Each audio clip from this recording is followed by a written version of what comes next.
Praise the lord. ప్రతిరోజు అనుదిన వాక్యం ద్వారా మీరెంతగానో బలపడుతున్నారని నేను ఆశిస్తున్నాను. అలాగే మీరు కనుక మన యూట్యూబ్ ఛానల్ని క్రొత్తగా వీక్షిస్తున్నట్లయితే మన యూట్యూబ్ ఛానల్ని సబ్స్క్రైబ్ చేయండి, ఇతరులకు షేర్ చేయండి.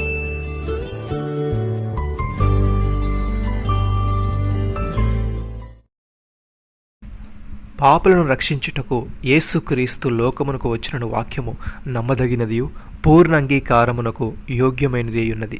తిమోతికి రాసిన 1వ పత్రిక 1వ అధ్యాయము 15వ వచనము. ప్రియమైన సహోదరి సహోదరులారా, పాపులైన మనుషులని పాప విముక్తి చేసి రక్షించడానికే యేసు ప్రభు ఈ లోకానికి వచ్చాడు. అనగా మన పాపాలు తాలూకు శిక్ష నుండి, దాని శక్తిగల ప్రభావం నుండి విడుదల చేసి దేవుని సన్నిధిలో శాశ్వతమైన నీతి న్యాయాలు, ధన్యత, శాంతి సమాధానాలు ఉండే స్థితిలోనికి తేవడానికి ఆయన వచ్చాడు. భక్తుడి విధంగా అంటున్నాడు, మనం మనుషుల సాక్ష్యమును అంగీకరించుచున్నాము కదా, దేవుని సాక్ష్యము మరీ బలమైనది. దేవుని సాక్ష్యము ఆయన తన కుమారుని గూర్చి ఇచ్చినది. దేవుని కుమారుని విశ్వాసం ఉంచువాడు తనలోనే ఈ సాక్ష్యం కలిగి ఉన్నాడు. దేవుని నమ్మని వాడు ఆయన తన కుమారుని గూర్చి ఇచ్చిన సాక్ష్యమును నమ్మలేదు గనుక అతడు దేవుని అబద్ధికునిగా చేసిన వాడే. ఆ సాక్ష్యం ఏమనగా దేవుడు మనకు నిత్య జీవము దయచేసెను. ఆ జీవము ఆయన కుమారుని యందున్నది. దేవుని కుమారుని అంగీకరించేవాడు జీవము గలవాడు, దేవుని కుమారుని అంగీకరింపని వాడు జీవం లేనివాడే. దేవుని కుమారుని నామందు విశ్వాసం ఉంచు మీరు నిత్య జీవము గలవారని తెలుసుకున్నట్లు నేను ఈ సంగతులు మీకు రాయచున్నాను. సహోదరి సహోదరులారా, మన రక్షకుడైన దేవుని యొక్క దయయు మానవులెడల ఆయనకున్న ప్రేమయు ప్రత్యక్షమైనప్పుడు మనము నీతిని అనుసరించి చేసిన క్రియల మూలముగా కాక తన కనికరము చొప్పుననే పునర్జన్మ సంబంధమైన స్నానము ద్వారాను పరిశుద్ధాత్మ మనకు నూతన స్వభావం కలుగు చేయడం ద్వారాను మనల్ని రక్షించెను. మనం ఆయన కృప వలన నీతిమంతులమని తీర్చబడి నిత్య జీవమును గూర్చిన నిరీక్షణను బట్టి దానికి వారసులమగుటకై ఆ పరిశుద్ధాత్మను మన రక్షకుడైన యేసుక్రీస్తు ద్వారా ఆయన మన మీద సమృద్ధిగా కుమ్మరించాను.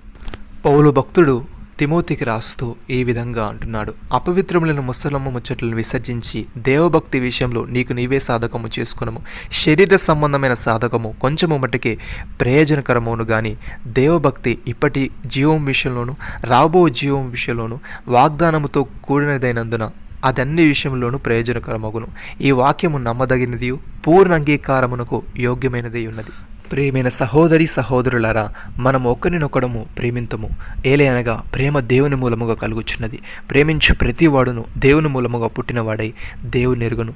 దేవుని ప్రేమాస్వరూపి, ప్రేమ లేనివాడు దేవుని ఎరగడు. మనం ఆయన ద్వారా జీవించినట్లు దేవుడు తన అద్వితీయ కుమారుణ్ణి లోకములోనికి పంపెను. దీనివలన దేవుడు మన యందుంచిన ప్రేమ ప్రత్యక్షపరచబడెను. మనము దేవుని ప్రేమించితమని కాదు, తానే మనల్ని ప్రేమించి మన పాపములకు ప్రాయచిత్తమై ఉండుటకు తన కుమారుని పంపెను. ఇందులో ప్రేమయున్నది.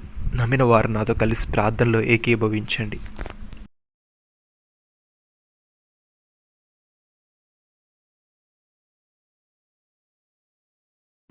మమ్మల్ని మిక్కిలిగా ప్రేమిస్తున్న మా ప్రియ పరలోకపు తండ్రి, పాపమును రక్షించుటకు క్రీస్తు యేసు లోకములోనికి వచ్చిన వాక్యము నమ్మదగినదియు పూర్ణ అంగీకారమునకు యోగ్యమైనదై ఉన్నదని, మమ్మల్ని రక్షించి అంతము వరకు కాపాడగలిగేది అపారమైన నీ కృప మాత్రమేనని నీవు తెలియజేశావు.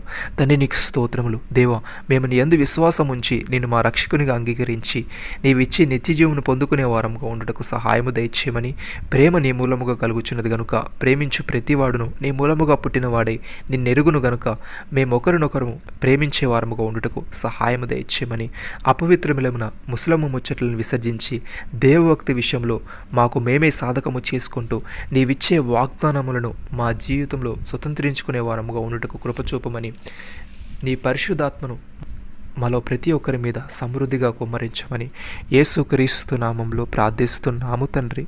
ఆమేన్.